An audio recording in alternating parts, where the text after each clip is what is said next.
Hello! Bienvenue sur encore une page!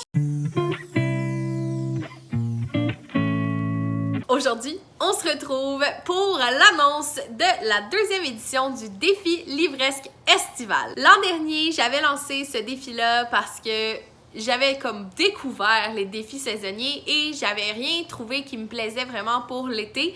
Donc, j'avais décidé de combler ce manque en me faisant mes propres catégories à respecter.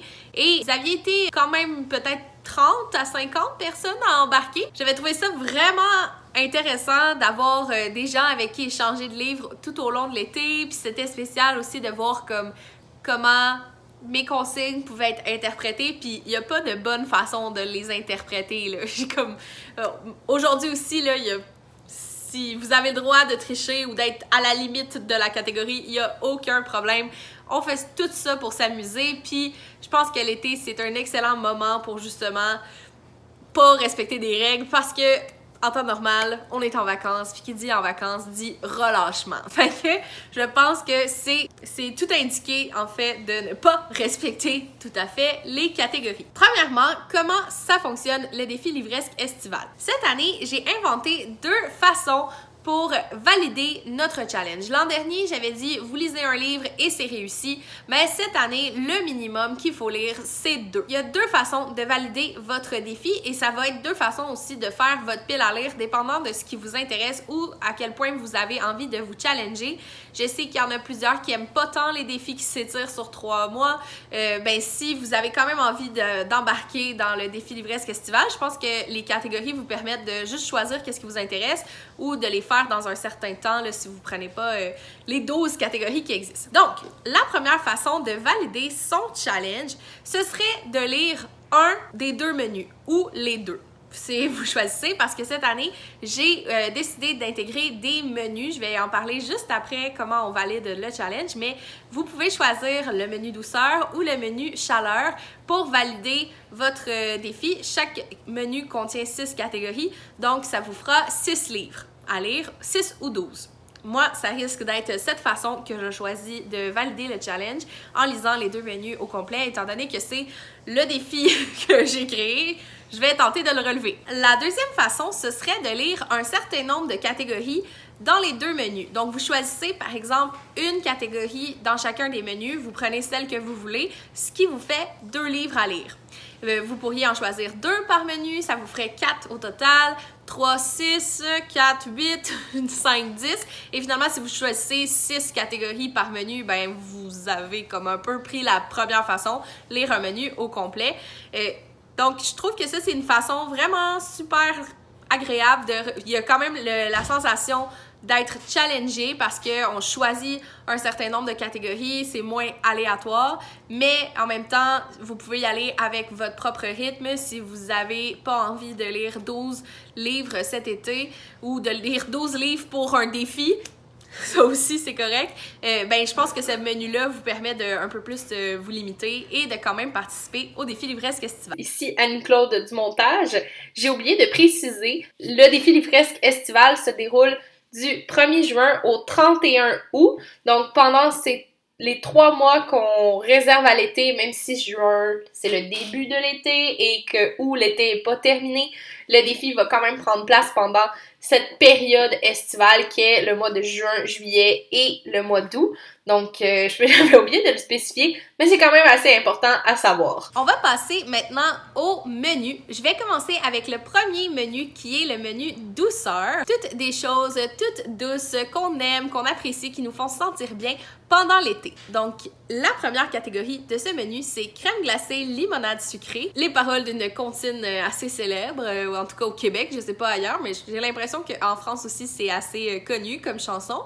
Et c'est un livre jeunesse ou un favori d'enfance que vous devez lire pour combler cette catégorie-là. Ça peut être un ancien livre jeunesse que vous auriez aimé lire puis que vous n'avez jamais lu, ou ça pourrait être un nouveau favori jeunesse, là, favori d'enfance, vous pouvez jouer un peu avec ça.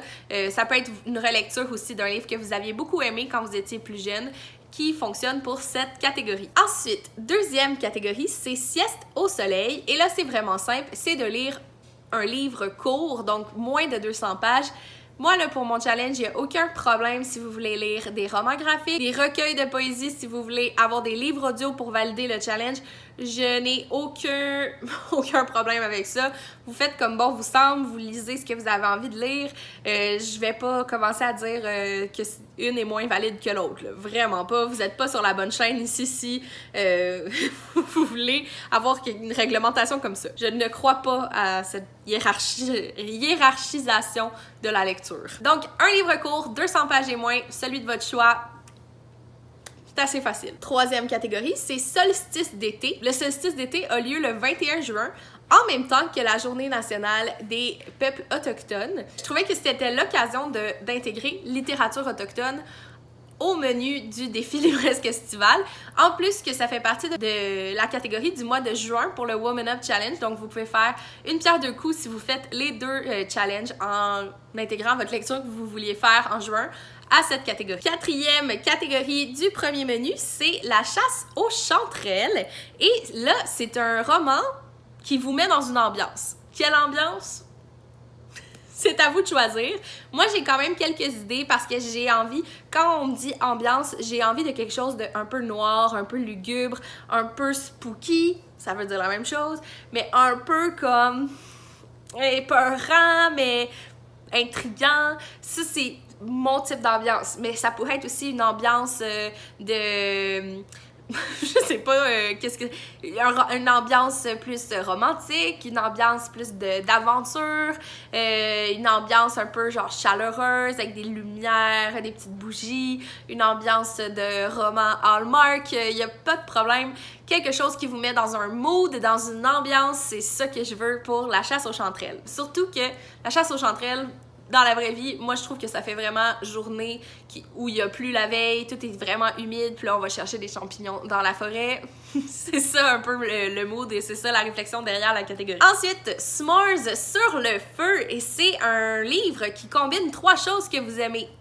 Ça peut être un type de personnage, un style d'écriture, votre auteur préféré, il y a une couleur que vous aimez qui est sur la couverture, ça aborde une thématique qui vous intéresse, ça peut être, c'est la grandeur que vous aimez de livres, c'est le format, tu sais, vous aimez ça, lire des livres audio, puis vous savez pas trop où mettre le livre audio que vous aimeriez lire pour le défi livresque estival. Ça peut être ça. Combiner 3 choses que vous aimez, là, ça n'a pas besoin d'être des choses très précises et des choses que tout le monde sait, là, je veux dire, si vous aimez... c'est ça, il me semble que c'est pas très compliqué. 3 choses que vous aimez, il faut que ça coche 3 cases. Là. Mais là, je suis sûre que vous allez trouver, là, si par exemple il y a un livre qui en coche 2, je suis sûre que vous allez trouver une 3e raison de l'aimer et de vouloir le lire. Et finalement, la dernière catégorie du menu douceur, c'est On the Road Again.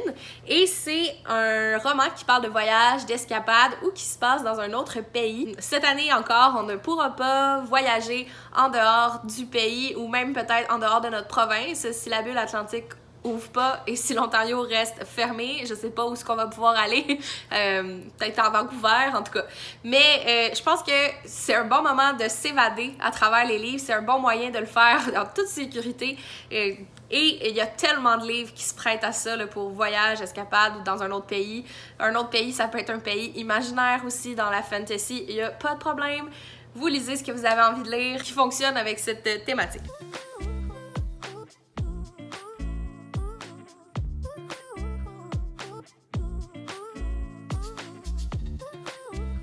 On va passer maintenant au deuxième menu, qui est le menu chaleur. Donc, c'est un menu un petit peu plus caliente, picante. Je sais pas pourquoi je parle en espagnol, je sais pas. C'est un menu qui fait peut-être moins l'unanimité parce qu'il y a des choses vraiment précises qui sont dans mes goûts à moi ou qui sont plus des catégories fermées. Mais écoutez-les quand même, peut-être que vous allez trouver des choses qui vous intéressent. Je pense que j'ai vraiment essayé cette année d'avoir des catégories plus ouvertes et j'ai aussi laissé tomber l'idée que le livre devait être estival. Je pense que c'est propre à chacun. Si vous avez envie de lire des livres qui sont dans le mood de l'été, faites-le. Moi, c'est sûr que je vais le faire, mais je n'ai pas envie de l'imposer cette année parce que je sais qu'il y avait plusieurs personnes qui avaient trouvé ça difficile et je comprends vraiment. Alors, la première catégorie, c'est Everybody is Bikini Ready. Donc, tous les corps sont prêts pour porter un maillot de bain et sont corrects en maillot.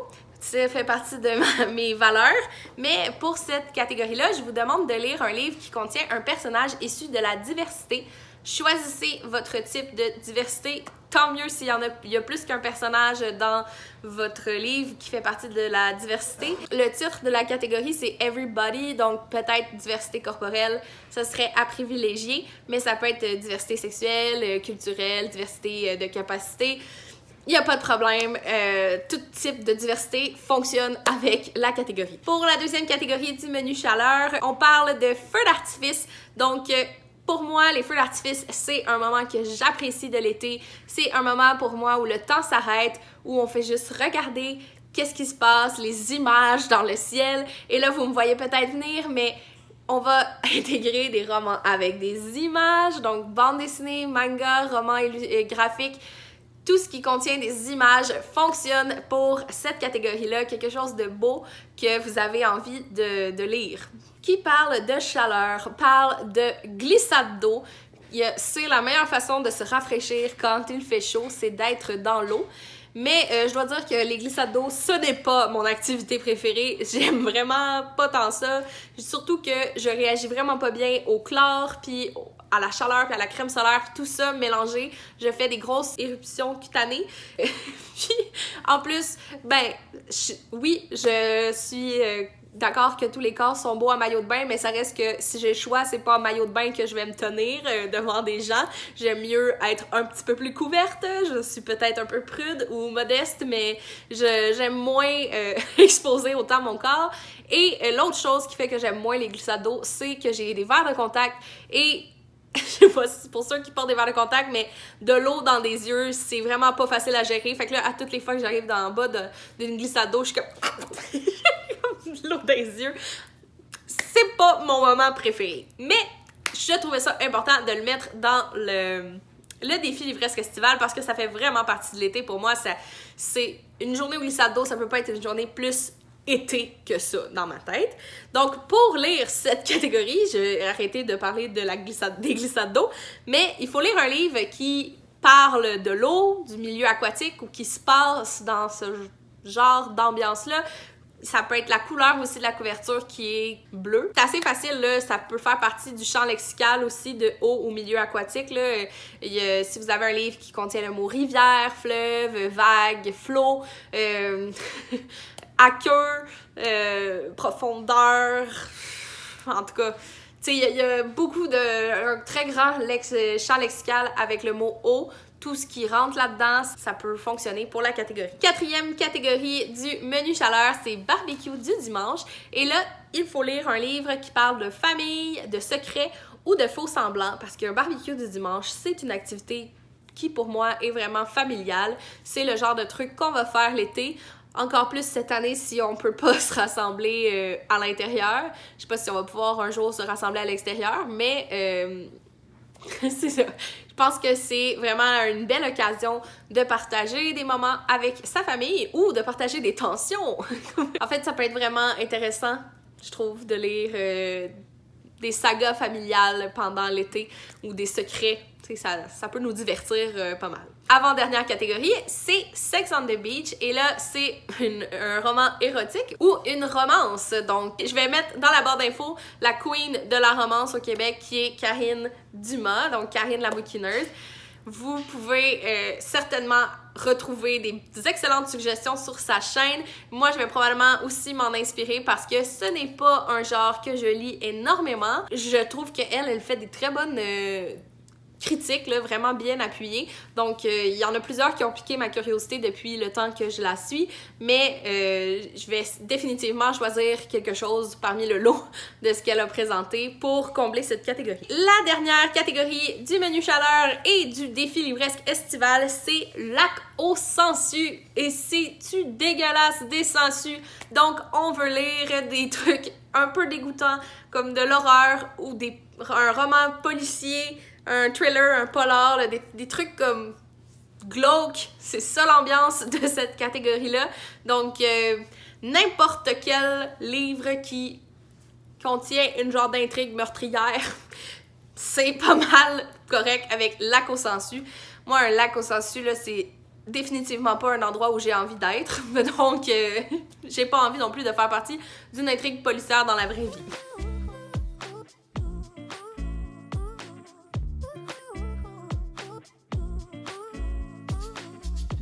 J'ai hâte d'avoir vos réactions sur le défi livresque estival. J'avais vraiment hâte de vous le présenter. J'ai travaillé quand même fort cette année pour, premièrement, vous écouter. Deuxièmement, essayer de joindre mon défi à d'autres défis parce que je sais qu'il va y avoir Mettre du bleu sur ta palle encore cette année par Maps. Je sais que Karine a préparé quelque chose plus tard cette année. Anne Literarum a le week-end sans signet, donc si on veut que tout ça cohabite, il faut un peu se consulter. J'espère que vous allez embarquer dans le défi livresque estival. Taguez-moi sur Instagram quand vous faites vos piles à lire ou sur YouTube. Je serais vraiment contente de voir qu'est-ce que vous allez lire pour le défi livresque estival. Et moi, ma prochaine vidéo sera ma pile à lire. Donc la semaine prochaine sur ma chaîne, vous allez avoir des suggestions pour chacune des catégories. Je dois dire que je suis encore en train d'y réfléchir.